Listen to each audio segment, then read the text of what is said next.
ज्योतिषशास्त्र आणि अंकशास्त्र म्हणजे न्यूमरोलॉजी ह्याच्यामध्ये काय फरक आहे? ज्योतिषशास्त्र आणि हे ऑलमोस्ट सेम आहे. 9च ग्रह आहे, 9च नंबर आहे, दुसरं काही नाही आहे. तिकडे काय 10-15 मिनटात स्टार्स चेंज होत राहतात. इकडे तुम्ही 1 तारखेला जन्मले आहोत किंवा 10ला जन्मले आहोत, you are the same individual. But numerology तुम्हाला रेमेडीज देतात. न्यूमरोलॉजीमध्ये भरपूर रेमेडीज आहे.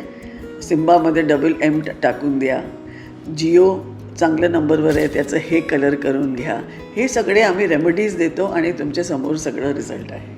ॲस्ट्रोलॉजीमध्ये वर्ड सांगतात, ह्या वर्डनी तुम्ही नाव ठेवा. आम्ही पूर्ण नावाची बेरीज बघतो. आणि स्पेलिंग चेंजेस हे फक्त माझ्या पप्पांनी स्टार्ट केली विथ कहो ना प्यार है. नामध्ये 2 ए टाकले, प्यारमध्ये 2 ए टाकले.